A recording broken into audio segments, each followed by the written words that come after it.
आज आपण state politics in India या पेपरमधील party system and electoral politics हा भाग बघणार आहोत.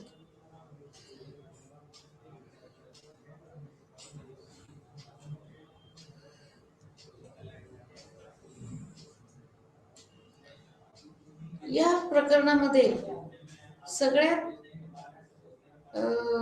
महत्वाचा भाग म्हणजे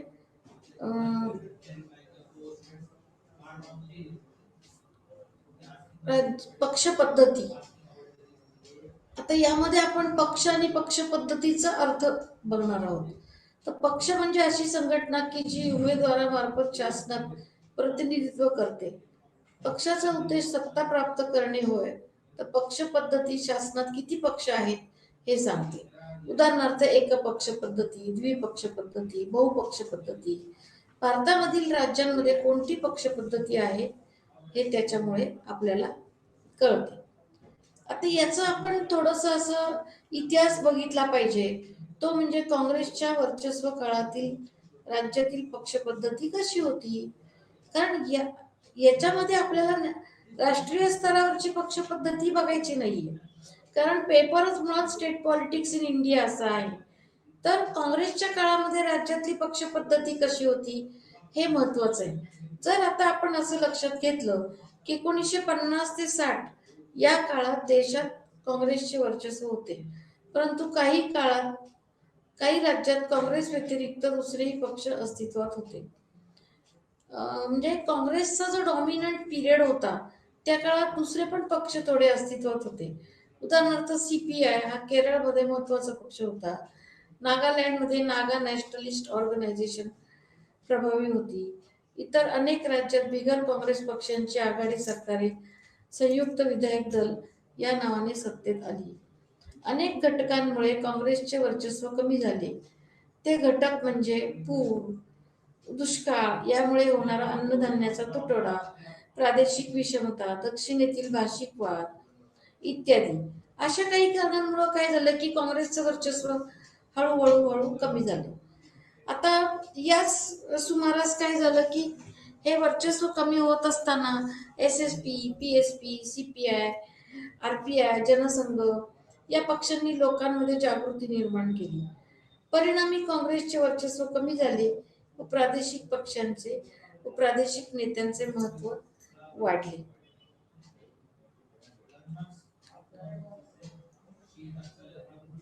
राज्यातील पक्ष पद्धतीचे साधारणपणे पॅटर्न किंवा आकृतीबंध आपल्याला असं दिसतं की द्विपक्ष पद्धती व बहुपक्ष पद्धती असे आहेत. म्हणजे राज्यांमध्ये आपल्याला असं दिसतं की निर्विवादपणे एकच पक्ष प्रमुख असं काही आपल्याला दिसत नाहीये. त्याच्यामुळं आपल्याला या पद्धतीने अभ्यास करावा लागतो. 1970 ते 20 पर्यंत द्विपक्ष पद्धती व बहुपक्ष पद्धती सर्वच राज्यात दिसते. द्विपक्ष पद्धतीत राज्यातील महत्वाच्या दोन पक्षांचा प्रभाव दिसतो व इतर पक्षांचा प्रभाव कमी दिसतो. तर बहुपक्ष पद्धतीत 2 पेक्षा अधिक पक्षांचा प्रभाव दिसतो. मग आपल्याला असं दिसतं काही राज्यांमध्ये कुठलाही एक पक्ष फार प्रभावी नसता, बहुपक्ष पद्धती आणि मग ते सगळे मिळून सरकार स्थापन करून ते राज्याचं शासन चालवतात असं चित्र आपल्याला दिसतं. मग 1970 ते 80 या काळात राज्यातील पक्ष पद्धतीची वैशिष्ट्ये कुठली आहेत ते आपण पाहिलं पाहिजे. 1967च्या निवडणुकीत काँग्रेसला यश आले नाही. यानंतर राज्यातील प्रादेशिक पक्ष वाढीला लागले. 70 ते 80च्या काळातील राज्यातील पक्षांचे महत्वाचे वैशिष्ट्य म्हणजे द्विपक्ष पद्धती होय. 2 पक्ष हे इतर पक्षांपेक्षा प्रभावी असतात. प्रत्येक राज्यात काँग्रेसला स्पर्धक असे प्रादेशिक पक्ष उदयाला आले. उत्तर प्रदेशमध्ये चरण सिंग याने भारतीय क्रांती दल स्थापन केला. या पक्षाचा आधार जाट, यादव, कुर्मीज या जाती होत्या. म्हणजे गंमत अशी आहे की चरण सिंग यांनी जेव्हा भारतीय क्रांती दल स्थापन केला तेव्हा त्याचा प्रमुख जो स्ट्रक्चर बेस सपोर्ट जो होता तो त्या उत्तर प्रदेश मधल्या डॉमिनंट कास्ट होत्या, जाट, यादव, कुर्मीज. या जातींनी जमीन सुधारणा व हरित क्रांती यांना या जातींना फायदा झालेला होता. त्यामुळे इतर पक्षांचा प्रभाव कमी होता. 1977-80 या काळात जनता पक्ष सत्तेवर आला, पण जनता पक्ष फार काळ टिकला नाही.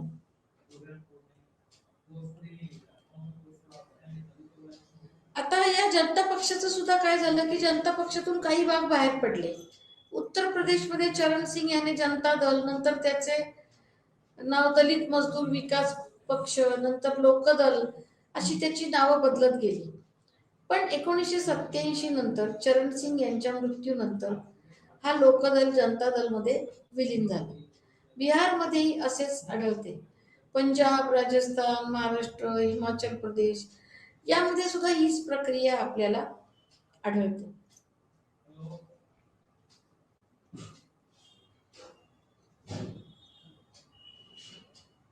एकोणीसशे 90 नंतर मात्र राज्यातील पक्ष पद्धतीचं स्वरूप आपल्याला बदललेलं आढळतं. या काळाचं मुख्य वैशिष्ट्य म्हणजे हा सगळा काळ जागतिकीकरणाचा होता, LPG पॉलिसीचा होता आणि आर्थिक सुधारणांचा होता. 1990 ते 2010 या काळात द्विपक्ष पद्धत किंवा बहुपक्ष पद्धती दिसते. या काळात अनेक राज्यात पक्ष फुटले, अनेक भाग झाले. या काळातच आर्थिक सुधारणा सुरू झाल्या. या प्रकरणात काही राज्यातील 1990 नंतरच्या पक्ष पद्धतीची चर्चा करणार आहोत. राज्यातील पक्षांची संख्या कमी जास्त होणे हे त्या राज्यातील सामाजिक बदल, पक्षातील संबंध, नेत्यांचे संबंध यावर अवलंबून आहेत. 1990 नंतर बऱ्याच राज्यांमध्ये बहुपक्ष पद्धती आलेली दिसते. या काळाचे वैशिष्ट्य म्हणजे पक्षातील विघटन होय.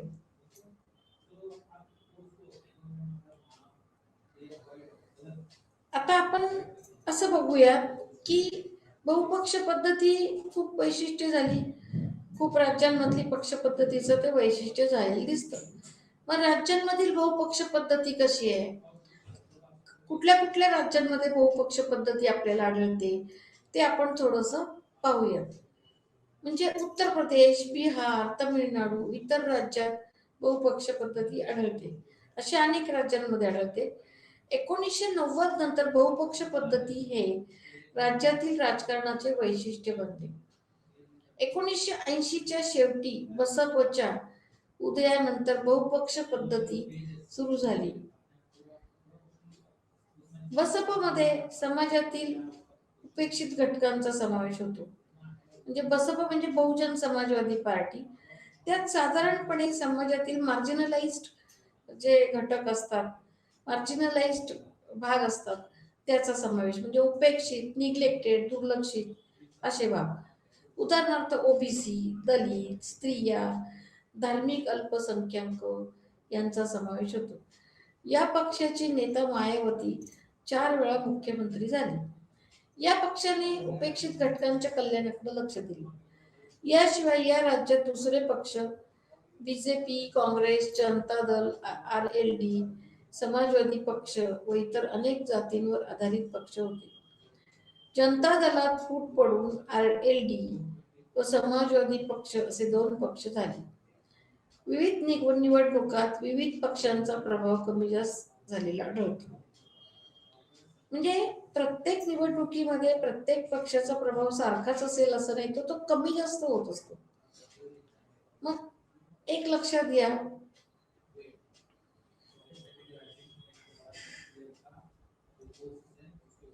RLD जो होता तो अजित सिंग यांच्या नेतृत्वाखाली होता आणि समाजवादी पक्ष मुलायम सिंग यांच्या नेतृत्वाखाली होता. काँग्रेस व्यतिरिक्त सर्व इतर पक्षांचा शासनात समावेश झालेला दिसतो. एकतर आघाडी किंवा युतीच्या स्वरूपात या पक्षांचा समावेश दिसतो. 1990च्या शेवटी उत्तर प्रदेशात एका जातीवर आधारित किंवा लहान पक्ष दिसतात. यातील काही उपेक्षित जातीच्या नेत्यांच्यामुळे उदयाला आल्या. उदाहरणार्थ सोनेलाल पटेल यांचं अपना दल, नंतर त्यांची कन्या अनुप्रिया पटेल NDAची मुख्यमंत्री झाली. म्हणजे 1990च्या शेवटी UP मध्ये काही लहान लहान पक्ष दिसतात, एका जातीवर आधारित पक्ष दिसतात, काही उपेक्षित जातीच्या नेत्यामुळे उदयाला आलेले पक्ष दिसतात. म्हणजे आपल्याला असं दिसतं की 1990 नंतर राज्यांमध्ये बहुपक्ष पद्धती ही फारच सर्वसामान्य अशी गोष्ट झालेली आढळते. आता आपण एक एक थोडस राज्य बघूयात. आता युपीचं बघितलं, बिहारमध्ये सुद्धा काय झालं, 1990 नंतर बहुपक्ष पद्धती आढळते. या राज्यात RJD, JDU, BJP, LJSP, Congress व इतर लहान पक्ष उदाहरणार्थ HAM, RLSP असे आहेत. आता RJD जो आहे तो लालू प्रसाद यादव यांच्या नेतृत्वाखाली होता. JDU नितीश कुमार यांच्या नेतृत्वाखाली आपल्याला आढळतो. तर LJSP हा रामविलास पासवान याच्या नेतृत्वाखाली आढळतो. म्हणजे असं आहे की या सर्व पक्षांचे नेते वेगळे वेगळे आढळतात. हे पक्ष सुद्धा, हे तिन्ही पक्ष जनता दलात फूट पडून झालेले. या तिन्ही पक्षांची राजकीय व वैचारिक पार्श्वभूमी समान आहे. याच्यावर राम मनोहर लोहिया व जयप्रकाश नारायण यांच्या विचारांचा प्रभाव पडलेला आढळतो. या तिन्ही पक्षांना विविध सामाजिक आर्थिक घटकांकडून पाठिंबा मिळत असला तरी प्रामुख्याने यांना पाठिंबा त्यांचे नेते ज्या जातीचे आहेत त्यांच्याकडून मिळतो. तीनही पक्ष वेगळे व्हायचे कारण या पक्षांच्या नेत्यामध्ये असणारी सत्तेसाठी स्पर्धा होय. आता जनता दलात फूट पडून हे वेगळं व्हायचं कारण की हे जे लालू प्रसाद यादव, नितीश कुमार, रामविलास पासवान यांच्यामध्ये अंतर्गत सत्तेसाठी स्पर्धा होती, चुरस होती आणि केवळ इगो प्रॉब्लेम, नेतृत्व गुण किंवा स्वतः उभा मांडणे या कारणाने या तिघांनी आपापले वेगळे पक्ष स्थापन केलेले आपल्याला आढळतात.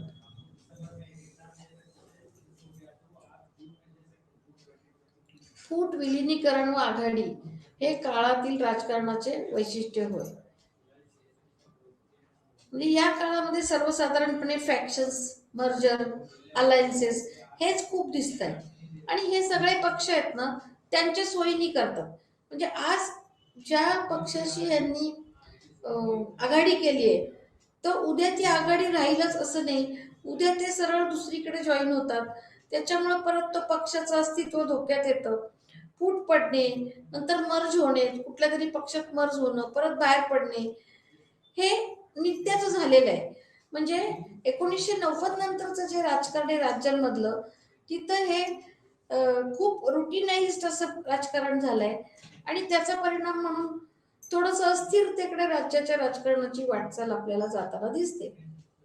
याचे कारण समाजातील लहान लहान घटकांना सत्तेत वाटा पाहिजे होता आणि म्हणून हे सगळं होतंय की समाजामध्ये जे जे लहान लहान घटक आहेत ना त्या प्रत्येकाला कुठंतरी सत्तेत वाटा म्हणजे शेअरिंग पॉवर असं पाहिजे होतं.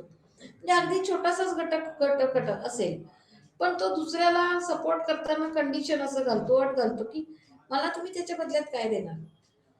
म्हणजे आज सगळेजण पॉवर सिकिंग ॲटिट्यूड खूप वाढलाय, सत्ता पिपासू झालेले आहेत आणि सत्तेची सगळ्यांना ओढ वाटते. त्यामुळे प्रत्येकाचा एक अस्मितेचा प्रश्न निर्माण झालेला आहे. 1990च्या सुमारास बीजेपीचा प्रभाव वाढत गेला आणि मग असं दिसतं की आपल्याला 1990च्या नंतर तर बीजेपीचा प्रभाव फार वाढत गेला आणि मग हळूहळू असं दिसतं की सगळी राज्य सुद्धा, राज्यांमधलं राजकारण हे बीजेपीचा विचार करून व्हायला लागलं. मग ते याच्यानंतरचं जे राज्य आहे ते तामिळनाडूत सुद्धा बहुपक्ष पद्धती आढळते. तामिळनाडू हे दक्षिणेकडचं राज्य आहे. या राज्यात DMK, AIDMK, PMK म्हणजे प्रतली मक्कल कच्ची या पक्षांना द्रविडियन पक्ष म्हणतात. म्हणजे त्याच्यानंतर TMC, तमिळ मनीला काँग्रेस, CPIM, नंतर काँग्रेस, BJP इत्यादी यातील काही पक्ष या नेत्यांच्या नावाने ओळखल्या जातात. म्हणजे काही पक्षांना तर त्या नेत्यांच्या नावानेच ओळखलं जातं की द्रविडन पक्ष हे लोकांमध्ये स्व आदर निर्माण करतात, कारण त्यांचा हेतू मूळ तमिळ भाषा आणि द्रविडन संस्कृती जपणे हे होय. डीएमकेचे नेते अण्णादुराई होते. 1972 मध्ये पक्षात फूट पडली. मग गंमत काय झाले की आता या तमिळनाडूमध्ये सुद्धा काय झालं की खूप पक्ष दिसतात. आपण ही नमुन्यादाखल काही राज्य घेतलेली आहे, दुसरी पण अशी राज्य आहेत की ज्याच्यामध्ये बहुपक्ष पद्धती दिसते. डीएमके मुळात अण्णादुराई यांनी काढलेलं आणि 72 मध्ये या पक्षात फूट पडलेली दिसते व एआयडीएमके स्थापन झालं. या राज्यात काँग्रेस, बीजेपी, कम्युनिस्ट पक्षाला पाठिंबा कमी आहे. म्हणजे जे नॅशनल लेवलला पक्ष आहेत, नॅशनल लेवलचे, त्यांना पाठिंबा कमी हे महत्वाचं लक्षात घ्या तुम्ही. आणि हे जे छोटे पक्ष आहेत, प्रादेशिक पक्ष आहेत, त्यांना पाठिंबा तामिळनाडूत जास्त. 1977 मध्ये डीएमके मध्ये परत फूट पडली. त्या पक्षाला एआयएडीएमके या नावाने ओळखले जाते. याचे नेते एम जी रामचंद्रन होते. या सर्व फुटीचे कारण त्यांना दिलेली स्वायत्तता व लवचिकता होय. मग आता हे जर आपण याचं सूक्ष्म निरीक्षण केलं तर इथे असं आपल्याला लक्षात येते की हे जे फुटीचं राजकारण आहे, एका पक्षामधून दुसरा पक्ष जेव्हा फुटून निघतो तेव्हा एक लक्षात घ्या, इथे फक्त आयडेंटिटी प्रॉब्लेम आहे, इथे फक्त पर्सनल इगो प्रॉब्लेम आहे. या सगळ्यांमुळेच पक्षामध्ये फूट पडते आणि एक नवीन पक्ष निर्माण होतो. म्हणजे आपण जर पक्षाच्या फाटाफुटीचा विचार केला तर एकाच मोठ्या पक्षातून अनेक छोटे छोटे पक्ष निर्माण झालेले आहेत. त्यातले काही पक्ष काही काळाने आपल्याला दिसत पण नाहीत, ते कुठं गडप होतात माहित नाही, ते कुठंतरी मर्ज होतात, विलीन होतात. म्हणजे ही सतत चालणारी प्रक्रिया आहे असं म्हणायला पाहिजे. म्हणजे या सर्व प्रक्रियेमुळे होतं काय की राज्याचं राजकारण हे थोडस बहुपक्ष आणि या पाटापुटीच्या मुळे अस्थिरतेकडे जाऊ शकतं.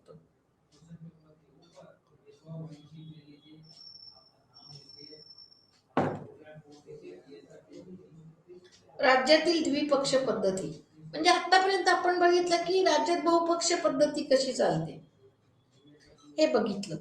द्विपक्ष पद्धती कशी असते राज्यात हे थोडस आता आपण पाहायला पाहिजे. बहुपक्ष पद्धतीचे जरी वर्चस्व निर्माण झाले तरी काही राज्यांमध्ये द्विपक्ष पद्धती आढळते. पंजाब व राजस्थान ही याची उदाहरणं होती. या राज्यात लहान जाती, धर्म, समुदाय इतर राज्यांप्रमाणे स्वतःचे पक्ष निर्माण केले नाही. द्विपक्ष पद्धतीचे मुख्य कारण या राज्यात नेते किंवा जातीचे गट फारसे सक्रिय नाहीयेत. आता इथं दोनच पक्ष महत्वाचे राहण्याचं कारण या राज्यांमध्ये एक रिजनल लीडर्स, प्रादेशिक नेते किंवा कास्ट ग्रुप्स फार ऍक्टिव्ह नाहीयेत. त्याच्यामुळे इथे फाटाफूट होऊन अनेक पक्ष निर्माण झालेत वगैरे असं काही आपल्याला दिसत नाही. पक्षांतर्गत स्पर्धेचाही यावर परिणाम झाला नाही. राजस्थानमध्ये काँग्रेस व बीजेपी दोनच पक्ष प्रभावी आढळतात. 1990 पासून यातील एका पक्षाने राज्य केले आहे. राजकीय दृष्ट्या प्रभावी जाती म्हणजे जाट, राजपूत आणि ब्राह्मण यांना या दोन पक्षांनी सामावून घेतलेले आहे. म्हणजे आता गंमत अशी आहे की ज्या प्रभावी जाती आहेत या दोन पक्षात कुठे ना कुठं ऍब्सॉर्ब झालेत. त्याच्यामुळे ती जे फाटाफुटीचं राजकारण याला कुठेतरी आळा बसलाय. इतर जाती म्हणजे दलित आणि अतिशय मागासलेल्या जाती या राज्यात राजकीय दृष्ट्या उपेक्षित आहेत. त्यांना स्वतःचे स्थान पक्ष स्थापन करता आले नाहीत. म्हणजे ज्या इतर उपेक्षित जाती आहेत त्या स्वतःचा आयडेंटिटी प्रॉब्लेम करून स्वतःचा उभा मांडण्यात त्यांना फारसं यश आलेलं नाही. म्हणून परिणाम असा दिसतोय की इथे आपल्याला दोनच पक्ष प्रभावी दिसतात. परंतु 1999 मध्ये काही उच्च जाती व मागासलेल्या जाती यांनी RSJF Rajasthan social justice forum स्थापन केला. याचा हेतू काय की याचा हेतू जाट जातीचा काँग्रेसने ओबीसी मध्ये समावेश केला नाही म्हणून काँग्रेसला विरोध करणे होय. पण हा पक्ष काही काळाने नष्ट झाला, म्हणजे हा टिकला नाही, कारण तो खूप स्ट्रॉंगली काम करू शकला नाही. या राज्यातील काही भागात सिकार, झुंझुनू व CPIM ला काही पाठिंबा आहे. पंजाबमध्ये 3 पक्षांचा प्रभाव आढळतो, तो म्हणजे काँग्रेस, अकाली दल व बीजेपी. अकाली दलाला जात जातीत पाठिंबा आढळतो, तर बीजेपीला शहरी विभागात पाठिंबा आढळतो.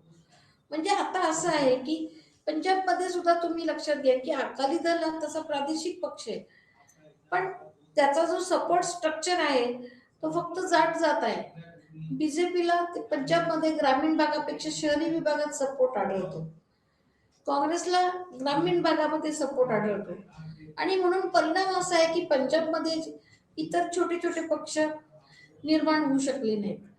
आणि म्हणून आपल्याला असं दिसतं की काही राज्यांमध्ये द्विपक्ष पद्धती दिसते आणि तिथं साधारण एक ठराविक 2 पक्ष प्रभावी असतात, बाकीचे पक्ष फारसे महत्वाचे नसतात. आणि म्हणून राज्यातील पक्ष पद्धतीचा जर आपण विचार केला तर आपल्याला असं आढळतं की राज्यांमध्ये एक तर बहुपक्ष पद्धती किंवा द्विपक्ष पद्धती अशी खूप स्ट्रॉंग झालेली आपल्याला आढळते. आणि म्हणून असं लक्षात घ्या तुम्ही की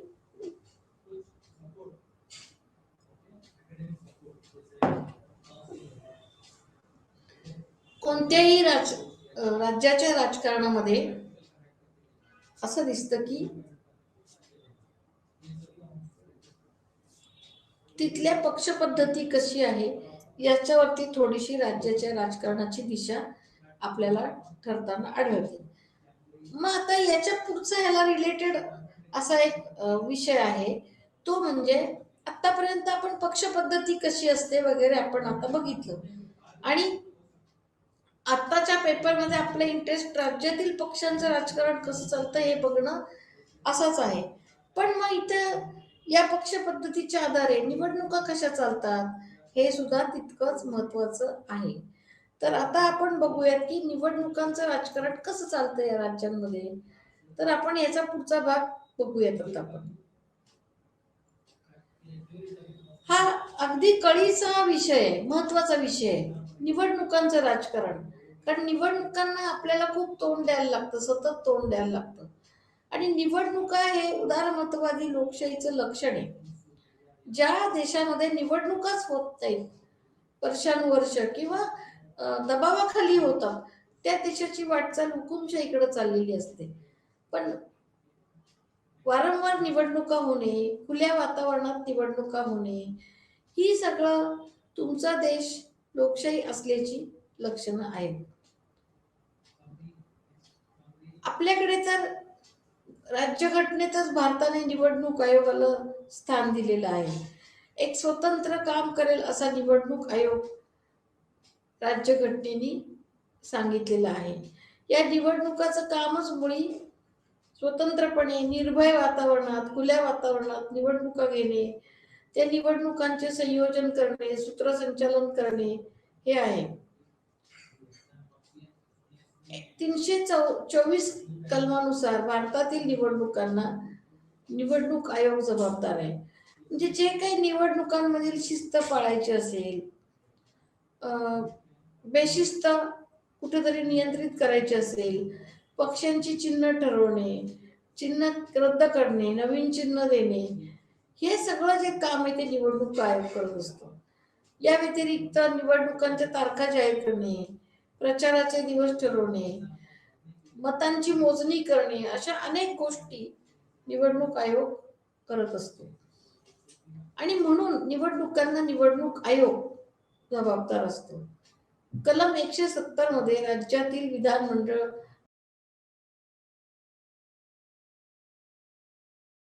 स्टेट पॉलिटिक्स आहे. म्हणजे राज्यातील विधानमंडळाच्या निवडणुका कशा केल्या जाव्यात याविषयीच्या सगळ्या तरतुदी कलम 170 मध्ये आपल्याला दिसतात.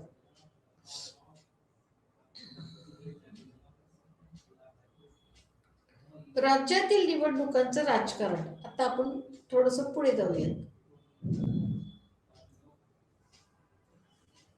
निवडणुकीच्या अभ्यासाला निवडणूक शास्त्र असं म्हणतात, त्याला सेफोलॉजी म्हणतात इंग्लिशमध्ये. तर इलेक्शन स्टडीज हल्ली खूपच प्रसिद्ध झालेले आहेत आणि वेगवेगळ्या संस्था, व्यक्ती किंवा वेगवेगळी शाळा, महाविद्यालय विशेष करून निवडणूक अभ्यास करत असतात. न्यूजपेपर्स करतात निवडणूक अभ्यास. तर इलेक्शन स्टडीज, निवडणुकींचा अभ्यास आज महत्वाची गोष्ट झालेली आहे. 1990च्या सुमारास राजकीय पक्षांनी महत्वाची भूमिका बजावली. काही नेत्यांनी महत्वाची भूमिका बजावलेली आहे. उदाहरणार्थ चरण सिंग यांनी राष्ट्रीय पातळीवर धोरण निश्चितीत भूमिका बजावली. म्हणजे काही नेत्यांनी पण महत्वाची भूमिका, चरण सिंग उदाहरणार्थ चौधरी चरण सिंग यांनी राष्ट्रीय पातळीवर धोरण निश्चितीत भूमिका बजावली 77 ते 79 सालापर्यंत. कारण कसं आहे की त्या काळात ते जनता पक्षाच्या राजवटीमध्येच काम करत होते. तसेच उत्तर प्रदेश, हरियाणा, बिहार येथील राजकारणात महत्वाची भूमिका त्यांनी पार पाडली आहे. चरण सिंग व इतर समाजवादी नेते यांनी शेतीविषयक धोरण आखण्याला महत्व दिले आहे. तसेच केंद्रामध्ये ओबीसींना राखीव जागा द्याव्यात असा आग्रह धरला जायचा. याचा परिणाम म्हणून यूपी, बिहार या राज्यात ओबीसींना राज्य शासनाच्या नोकरीत राखीव जागा असाव्यात असा विचार पुढे आला. 1990 नंतर राज्य पातळीवरील पक्ष वाढले. म्हणजे काशीराम याने पीएसपी, बहुजन समाजवादी पार्टी या पक्षाची स्थापना उत्तरेत केली आणि बीजेपीने सामाजिक न्याय व धर्माची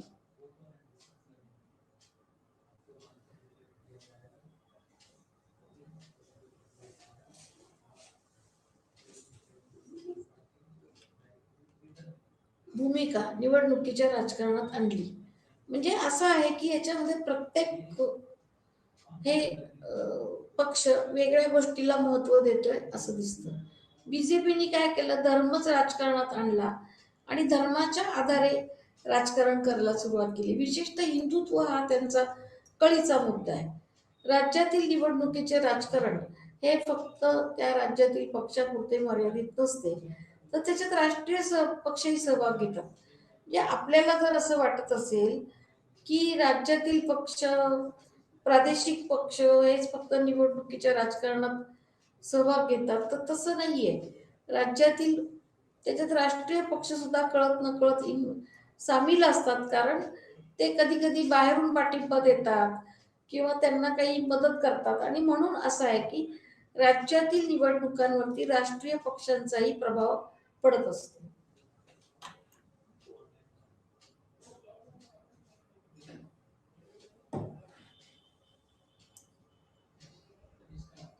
एकोणीसशे 60 पासून निवडणुकांचा अभ्यास होत आहे. म्हणजे निवडणुकांचा अभ्यास, इलेक्शन स्टडीज हे तसं जुनी गोष्ट आहे.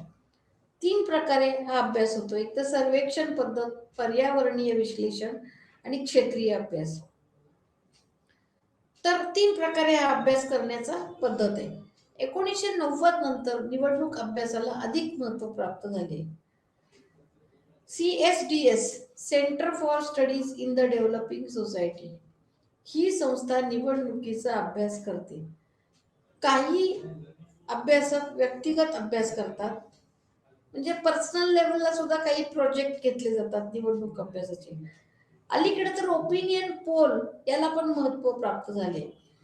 म्हणजे गंमत तुम्हाला सांगते की न्यूजपेपर सुद्धा ओपिनियन पोल घेतला. म्हणजे निवडणुकीपूर्वी, मिड इलेक्शन असं पण घेतला जातो आणि पोस्ट इलेक्शन. ओपिनियन पोल्स म्हणजे लोकांचा कशा प्रकारे मतदान करण्याकडे कल आहे असा अभ्यास याच्यात केला जातो. ऍक्च्युली निवडणूक अभ्यास ची व्याप्ती अधिक आहे, तो स्कोप व्याप्ती जास्त आहे, त्यात अभ्यास करण्याचं जास्त स्वातंत्र्य आहे. पण ओपिनियन पोल हा फक्त वोटिंग पॅटर्नशी संबंधित आहे. लोकांचं मतदानाचा कल कसा आहे इथपर्यंतच मर्यादित येतोय त्याचा. तर हा फरक आधी तुम्ही लक्षात घेतला पाहिजे. मग असं लक्षात घेऊयात, निवडणुकीचे राजकारण व लोकशाहीकरण दोन महत्वाचे बदल 20व्या शतकाच्या शेवटी झालेले आढळतात. एक, समाजातील विविध गटांचा निवडणुकीत मतदानात सहभाग वाढला आहे. जे विविध गट मतदानात इंटरेस्ट घेतात, भाग घेतात, त्यात साधारणपणे उपेक्षित घटकांचा सहभाग वाढलाय. उदाहरणार्थ दलित, स्त्रिया, आदिवासी, ग्रामीण भागातील लोक यांचा सहभाग वाढलेला आपल्याला आढळतो.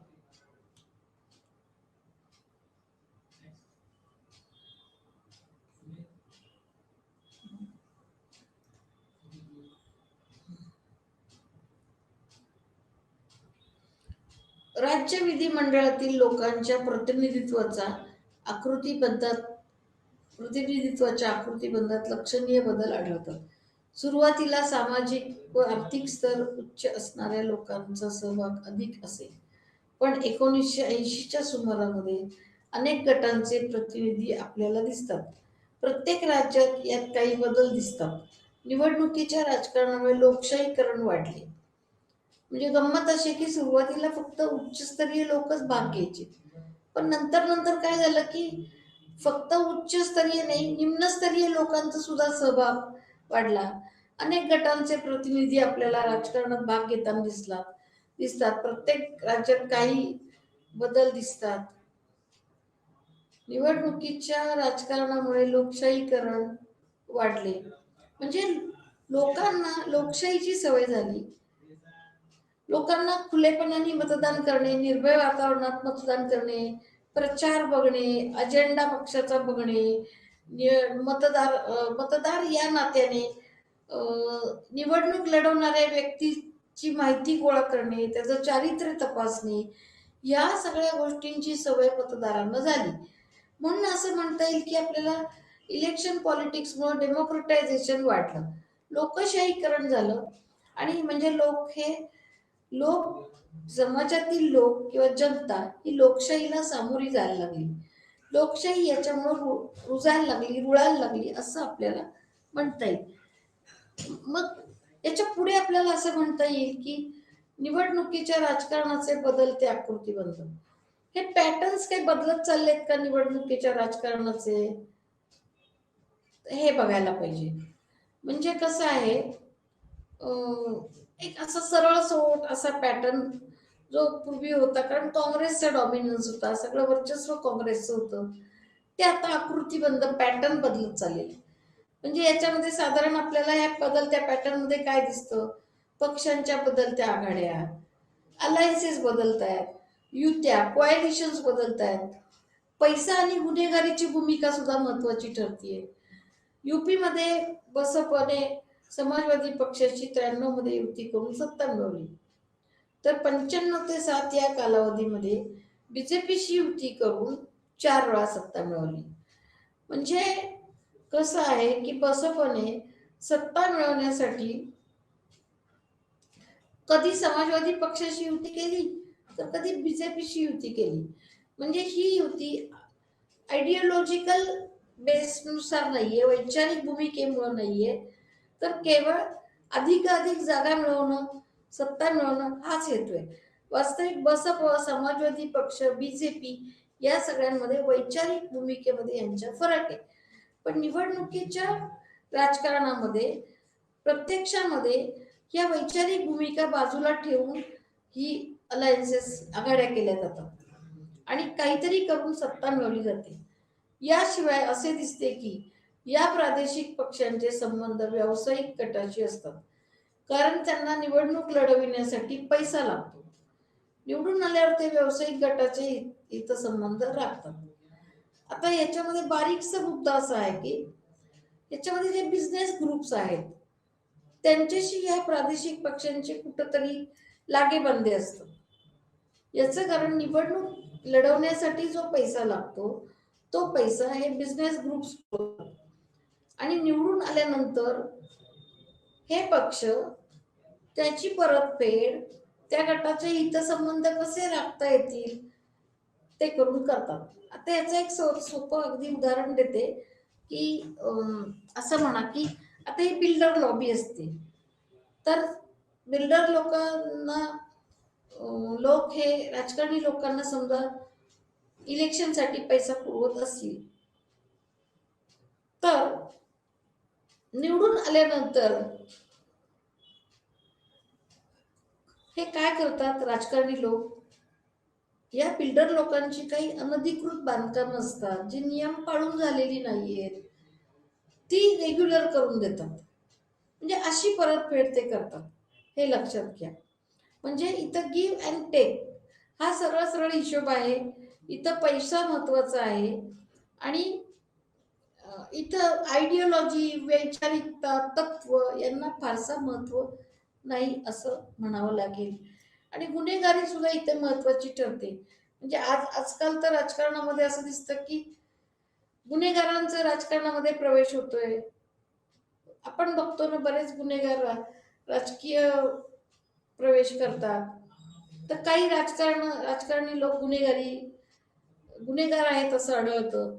म्हणजे ही सरळ सरळ सरमिसळ आहे. म्हणजे politicisation of criminals and criminalisation of politics असं ती 2 वे प्रोसेस चालू आहे असं आपल्याला म्हणता येईल. आणि कित्येक राजकारणी बघतो ना आपण गुन्हेगारी आहेत. आता मी काही नावं घेत नाही कुणाची, पण तुम्ही डोळ्यापुढे असे राजकारणी आणा की ज्यांनी गुन्हेगारी केलेली आहे. आणि काही गुन्हेगार सरळ सरळ राबडी देवी वगैरे राजकारणात शिरलेली आहे. म्हणजे राबडी देवी नाही, फुलनदेवी राजकारणात शिरलेली आहे. आणि कितीतरी गुन्हेगार आज उजळ माथ्याने राजकारणी म्हणून वावरतात. काही नाही, त्यांच्याकडे फक्त मसल पॉवर असते. ओके, म्हणजे निवडणुकीच्या राजकारणामध्ये मनी अँड मसल पॉवर ही फार महत्वाची आहे. म्हणजे आयडियोलॉजीज ह्या आज खूप महत्वाच्या राहिलेल्या नाहीत, हे लक्षात घ्या.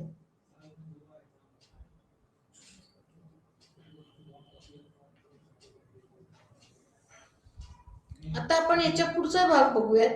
राजकारणातील निवडणुकातील प्रश्न.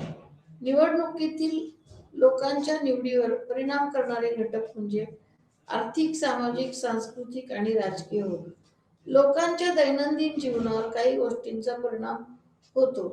नोकरीची उपलब्धता, किमतीचा चढ उतार, शाळा व इस्पितळे, रस्ते व वाहतूक व्यवस्था, सामाजिक न्याय व कल्याणकारी योजना, दुसऱ्या सामाजिक गटाची सामाजिक, धार्मिक व सांस्कृतिक प्रतीके, प्रशासनातील पारदर्शकता, परिणामकारकता, कायदा व सुव्यवस्था, राजकीय पक्ष व नेते लोकांना या प्रश्नांच्या आधारे उद्युक्त करतात. राजकीय पक्ष नेते काय करतात, लोकांना आत्ता जे प्रश्न बघितले त्याच्या आधारे फक्त भडकवून देण्याचं काम करत असतात. ऍक्च्युली तुम्हाला इतक्या सुविधा कुठलाच पक्ष देऊ शकत नाही, पण सत्तेत आलेला पक्ष कसं चुकीचं काम करतो म्हणून विरोधी पक्ष मात्र त्यांच्या विरुद्ध तुम्हाला भडकवून देणे हे काम करत असतात.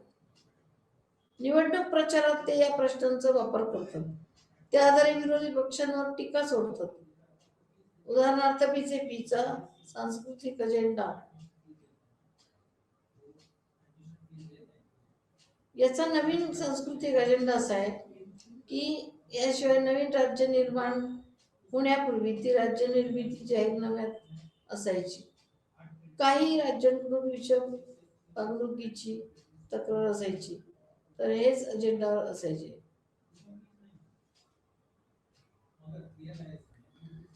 मागील काही वर्षात काय झाले की शासन आपले धोरण, वर्तमानपत्र, होर्डिंग्स, मोठी मोठी होर्डिंग्स असतात बघा, इलेक्ट्रॉनिक मीडिया याद्वारे जाहीर करून लोकांपर्यंत पोहोचवते. म्हणजे कसं आहे की आता इथं याच्यामध्ये जे रिलेटेड प्रश्न आहेत ते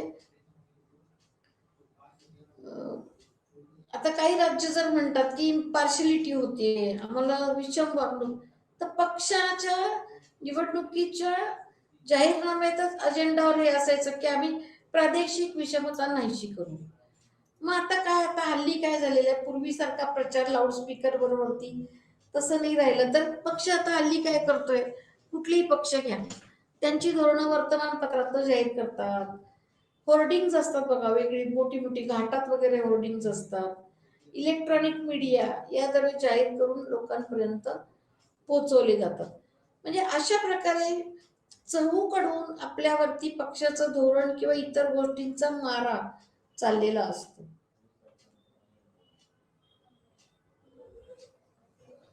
यामुळे राजकीय पक्षांचा प्रचार अधिक आव्हानात्मक झालाय. लोकांना शासकीय योजना, धोरणे यांची माहिती मिळवणे अधिक सोपे झालेले आहे. विविध प्रश्न व निवडणुकीचे राजकारण यांचा घनिष्ठ संबंध आहे. काही राज्य निवडणुकीत 1991 मध्ये ज्या सुधारणा झाल्या त्याचे पडसाद उमटलेले दिसतात. काही नेत्यांनी राज्याच्या प्रगतीसाठी स्वतःचे आर्थिक विकासाचे प्रारूप सादर केले. म्हणजे काय झालं की काही राज्यांनी काय केलं, स्वतःच एक डेव्हलपमेंटचं मॉडेल सादर केलं. विविध नेत्यांनी विविध क्षेत्रातील आर्थिक विकासावर भर दिला.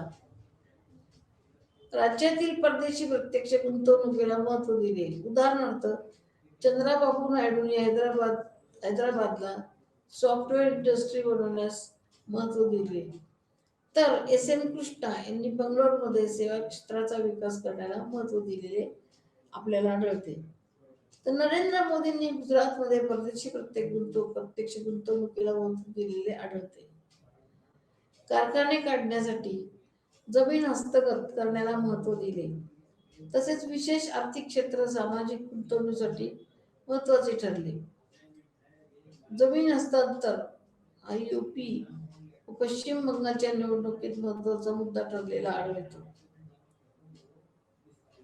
आता गंमत अशी आहे की याच्यामध्ये बघा की ह्याच्या राजकारण कसं होतंय की काही पक्षांनी काय केलं, कारखाने खोलायचे म्हणून शेतकऱ्यांच्या जमिनी ताब्यात घ्यायला सुरुवात केली. तसेच विशेष आर्थिक क्षेत्र स्पेशल इकॉनॉमिक झोन SEZ हे सुद्धा गुंतवणुकीसाठी आकर्षक ठरले. आणि जमीन हस्तांतर हा यूपी व पश्चिम बंगालच्या निवडणुकीत महत्वाचा मुद्दा ठरलेला आढळतो. अर्थात शेतकऱ्यांनी याला विरोध पण केलेला आहे, कारण जमीन हस्तांतराच्या बाबतीत शेतकऱ्यांचं रिहॅबिलिटेशन, पुनर्वसन करणं हे जे रिलेटेड प्रश्न आहेत ते काही शासन फारसं सोडवू शकलं नाही वगैरे असं दिसतं. यूपी मध्ये मुलायम सिंग यादव 2004 साली व मायावती 2007 या दोन्ही सरकारांनी शेतकऱ्यांच्या जमिनी काढून घेतल्या व तोच राजकारणाचा मुद्दा होऊन बसला. म्हणजे होतंय काय की वागताना सगळेच पक्ष तसेच वागतात, फक्त ते दुसऱ्याला लक्ष करतात, दुसऱ्याला टार्गेट करतात. वास्तविक जमीन काढून घेणं हे कुठलाही पक्ष असला तरी त्यांनी केलं असतं, कारण विकास करायचा आहे. विकास करायचा तर शेतकरी त्यांची जमीन घेऊन तिथे काही इंडस्ट्री स्थापन केल्या पाहिजे, त्याच्या बदल्यात त्यांना थोडी जागा दिली पाहिजे, म्हणजे शेतकऱ्यांचं पुनर्वसन केलं पाहिजे. हा सगळा रिलेटेड गोष्ट आहे. पण तो काय केला, राजकीय मुद्दा होऊन बसला. पश्चिम बंगालमध्ये जमीन हस्तांतराचा मुद्दा 2011च्या निवडणुकीत महत्वाचा ठरला. 1990 मध्ये शेतकऱ्यांनी शेतीत सुधारणा सुचवणाऱ्या डंकेल प्रस्तावाला विरोध केला. आर्थिक सुधारणांबरोबर मंडळ आयोगाच्या परिणामांचा विचार करावा लागतो. ओबीसींना आरक्षण लागू केले. विविध राज्यात जातींनी आपला समावेश ओबीसी करावा याच्यासाठी प्रयत्न सुरू केले व त्याचे राजकारण सुरू केले.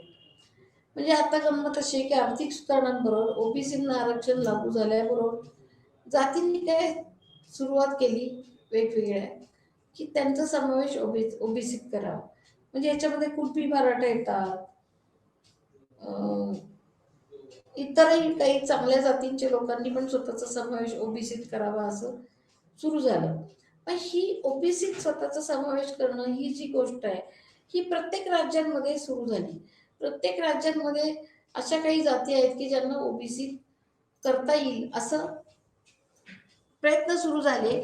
आणि मग ओबीसी पॉलिटिक्स हेच इलेक्शन मध्ये एक महत्वाचा मुद्दा होऊन बसला. म्हणजे इलेक्शन मधला कळीचा मुद्दा ओबीसी पॉलिटिक्स, विकास, असे वेगवेगळे मुद्दे, जमिनीचे हस्तांतर, अशा विविध मुद्द्यांच्या आधारे इलेक्शन लढवल्या जाऊ लागल्या. म्हणजे इलेक्शन लढवण्यासाठी काही असे गोष्टी कराव्या लागतात आणि मग ते इलेक्शन ते प्रत्यक्ष तसं करतील असं नाही, पण त्या मुद्द्यांच्या आधारे इलेक्शन लढवून स्वतःला सत्ता प्राप्त करून घेणं हे प्रत्येक पक्षाचं ध्येय आपल्याला आढळतं.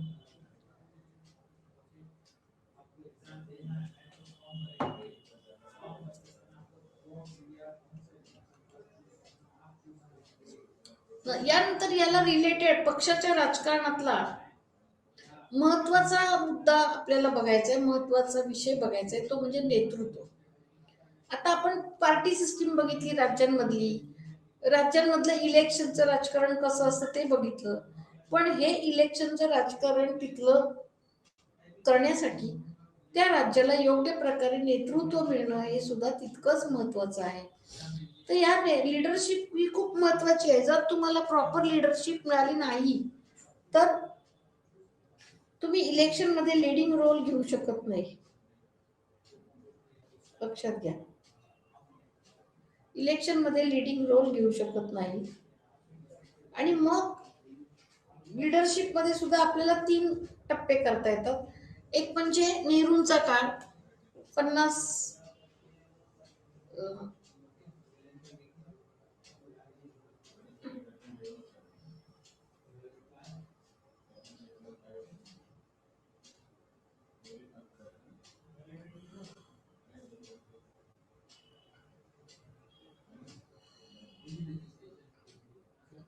नेहरूंचा काळ, नंतर प्रादेशिक नेतृत्वाचा उदय, आणि तिसरं जे आहे ते नव उदारमतवादी काळातील नेतृत्व म्हणजे 1990 नंतर. तर नेहरूंचा जो काळ होता 50 ते 60, या काळात आधुनिक भारताची पायाभरणी झाली. राष्ट्रीय चळवळ व स्वातंत्र्योत्तर काळ यांचा जवळचा संबंध आहे. या काळात नेहरू, आंबेडकर, जयप्रकाश नारायण, श्यामप्रसाद मुखर्जी, लालबहादूर शास्त्री, नंबूद्री पाल, राम मनोहर लोहिया यांचा समावेश होतो. नेहरू पंतप्रधान असताना त्यांनी विकासाचे जे प्रारूप दिले ते नेहरू प्रारूप म्हणून ओळखले जाते. यात धर्मनिरपेक्षता, अलिप्तता, मिश्र अर्थव्यवस्थेचा समावेश झालेला दिसतो. याच काळात काँग्रेसचे वर्चस्व दिसते. राष्ट्रीय व राज्य पातळीवर सगळीकडे काँग्रेस दिसते. या काळात विरोधी पक्ष नव्हते असे नाही. काही राज्यात विरोधी पक्षांच्या नेत्यांनी महत्वाची भूमिका पार पाडलेली दिसते. केरळमध्ये नंबूद्रीपाल, तामिळनाडूमध्ये अण्णादुराई यांनी महत्वाच्या भूमिका पार पाडल्या. नेहरूंच्या मृत्यूनंतर काँग्रेसची लोकप्रियता घटली. अन्नधान्य टंचाई, दुष्काळ यांना तोंड द्यावे लागले. त्यावेळी लोक काँग्रेसच्या विरोधात गेले. 1967 मध्ये काँग्रेसला पराभवाला तोंड द्यावे लागले. काँग्रेसमध्ये पाटापूट पडली. त्यातून राज्यस्तरीय नेतृत्व निर्माण झाले. दुसरा जो नेतृत्वाचा प्रकार आहे तो म्हणजे प्रादेशिक नेतृत्वाचा उदय. काँग्रेसमधून फुटून काही नेते बाहेर पडले व स्वतःचे पक्ष स्थापन केले. यातूनच प्रादेशिक नेतृत्व उदयाला आले. म्हणजे चरण सिंगनी युपी मध्ये, बिहार, हरियाणामध्ये चरण सिंगचं नेतृत्व, देवीलाल हरियाणामध्ये, बिजू पटनायक ओरिसामध्ये, ज्योती बसू पश्चिम बंगाल, करुणानिधी रामचंद्रन तामिळनाडूत, कर्पुरी ठाकूर बिहारमध्ये, एन टी रामाराव आंध्र प्रदेशमध्ये, देवराज अरस कर्नाटक या नेत्यांनी एक तर मुख्यमंत्री किंवा विरोधी पक्ष नेत्याच्या भूमिका पार पाडलेल्या दिसतात. तिसरा जो प्रकार आहे ते तो म्हणजे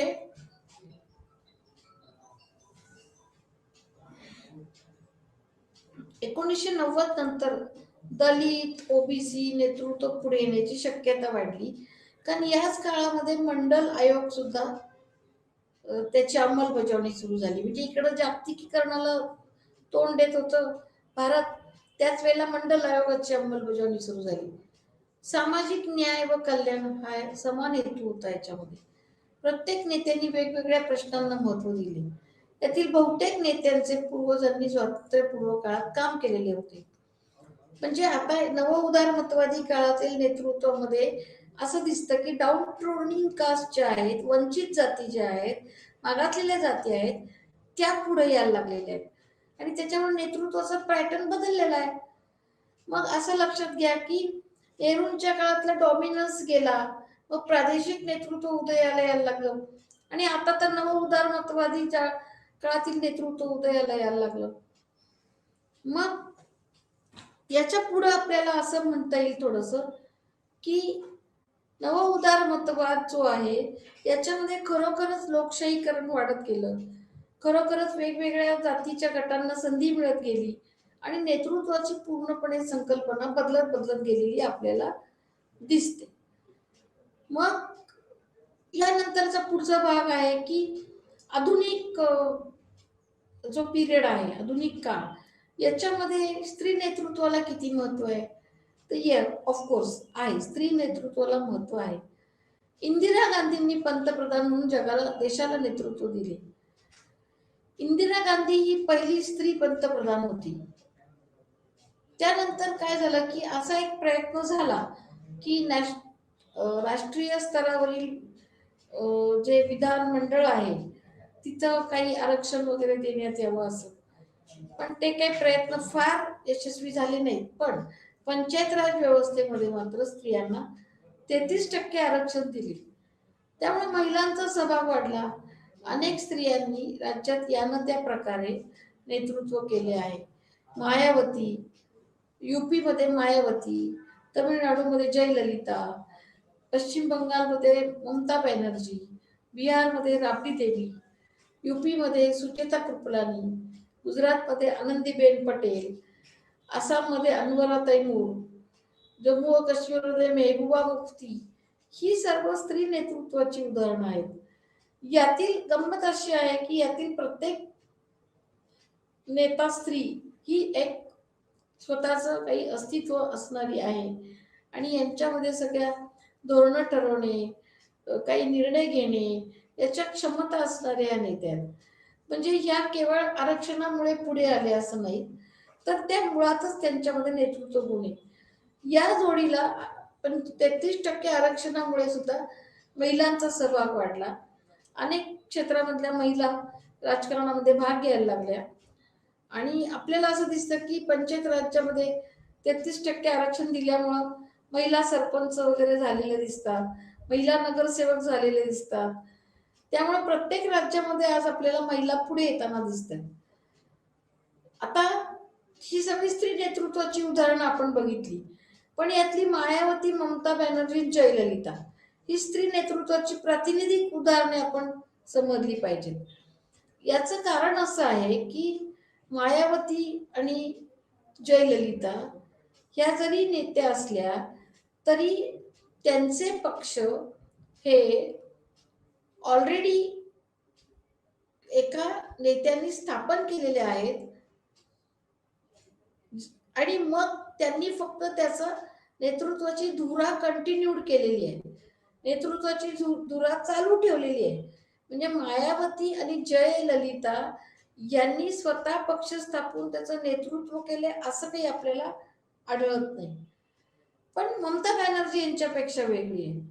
म्हणजे ममता बॅनर्जीने तृणमूल काँग्रेस स्थापन करून पश्चिम बंगालमध्ये 1999 मध्ये तृणमूल काँग्रेस स्थापन झाला आणि मग ती स्वतःच नेता झाली. ममता बॅनर्जीने असं आपल्याला आढळतं की अनेक प्रकारे लोकांचे प्रश्न सोडवण्याचे प्रयत्न केलेले आहेत आणि ती जनतेला योग्य प्रकारे सामोरी जाते, हे लक्षात घ्या, हे महत्वाचं आहे. ममता बॅनर्जी ही पूर्णपणे सर्वसामान्य लोकांची नेता होण्याचा प्रयत्न केलेला अशी नेता आपल्याला दिसते. आणि म्हणून आज असं दिसतंय आपल्याला, आज आपण 2022 मध्ये बोलते मी हे, की 1990 नंतर स्त्री नेतृत्व खूप पुढे यायला लागलं आणि स्त्री नेतृत्वाला संधी मिळालेली आपल्याला दिसते. लक्षात येत आहे? म्हणजे आता राज्याच्या राजकारणाच्या बाबतीत बघायचं झालं तर आपण आज काय काय बघितलं? पक्ष पद्धती, राज्यामधील बहुपक्ष पद्धती, द्विपक्ष पद्धती कशी आहे ती बघितली, प्रत्येक राज्याची उदाहरणं घेऊन ते बघितलेलं आहे. मग त्यालाच संबंधित आपण एक असं बघितलं की इलेक्शनचं राजकारण कसं चालतं, निवडणुकांचं राजकारण राज्यात कसं चालतं तेही बघितलं.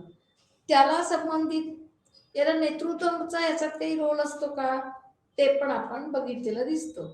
या नेतृत्वामध्ये सुद्धा 3 पॅटर्न आपण बघितले. नेहरूंच्या काळातलं नेतृत्व, प्रादेशिक नेतृत्व आणि नवउदारमतवादी काळातलं नेतृत्व, असे त्याचे वेगवेगळे पॅटर्न्स आकृतीबंध आपण बघितलेले आहेत. हे सगळ्याचा जर आढावा घेतला तर असं दिसतं की राज्याचं राजकारण समजून घेताना, त्यातले बारकावे समजून घेताना आपल्याला ह्या सगळ्या गोष्टी लक्षात घेतल्याशिवाय त्या राजकारण समजूनच नाही घेता येणार. त्या राज्यातली पक्ष पद्धती, त्या राज्यातलं नेतृत्व कसं आहे, प्रादेशिक नेतृत्व कसं आहे, त्या राज्याचं उदारमतवाद, त्याचा त्या धोरणाचा त्या राज्यावर काय परिणाम झाला आहे, त्या राज्यामध्ये एलपीजी पॉलिसीचा काय परिणाम झालेला आहे, त्या राज्यामध्ये फॉरेन डायरेक्ट इन्व्हेस्टमेंट म्हणजे परदेशी प्रत्यक्ष गुंतवणूक त्याचा काय परिणाम झालाय, हा सगळा अंदाज घेतल्याशिवाय तिथली पंचायत राज व्यवस्था काय आहे, तिथल्या आरक्षणाचा काय परिणाम झालाय स्त्रियांच्या, हा सगळा रिव्ह्यू घेतल्याशिवाय आपल्याला त्या राज्याचं राजकारण समजून घेणं हे जमणार नाही. आणि म्हणून राज्याचं राजकारण समजून घेताना या सगळ्या गोष्टींचा उहापोह करणं तितकंच गरजेचं आहे असं मला वाटतं. आणि म्हणून तुम्ही एक लक्षात घ्या की कुठल्याही गोष्टीचा अभ्यास करत असताना तुम्ही त्याचा चौफेर अभ्यास करावा लागतो. कुठला तरी एक स्टिरिओटाईप अभ्यास करता येत नाही की त्या राज्यात कुठला पक्ष आहे असं नाही. त्या पक्षाला मग नॅशनल पार्टीचा सपोर्ट आहे का, कधी कधी काय होतं की प्रादेशिक पक्ष प्रभावी असतो, अशा वेळेला तिथं नॅशनल पार्टी सपोर्ट करते. लक्षात येत आहे. आता एक साधं महाराष्ट्रातलं उदाहरण देऊ, नुकताच जे घडलंय ते काय घडलं महाराष्ट्रामध्ये, थोडक्यात अगदी सांगते मी की महाराष्ट्रामध्ये शिवसेना हा प्रभावी प्रादेशिक पक्ष आहे, हे मान्य आहे, पण तो पूर्ण फुल मेजॉरिटी नाही मिळवू शकला. त्यांच्यामध्ये काही समस्या निर्माण झाल्या आणि बीजेपी आणि त्यांच्यामध्ये कॉम्प्रोमाइज नाही होऊ शकलं. म्हणजे Shivsena is supported by BJP, हे लक्षात घ्या. नॅशनल पार्टी आहे बीजेपी. मग उद्धव ठाकरेंनी सत्ता मिळवली, पण उद्धव ठाकरेंनी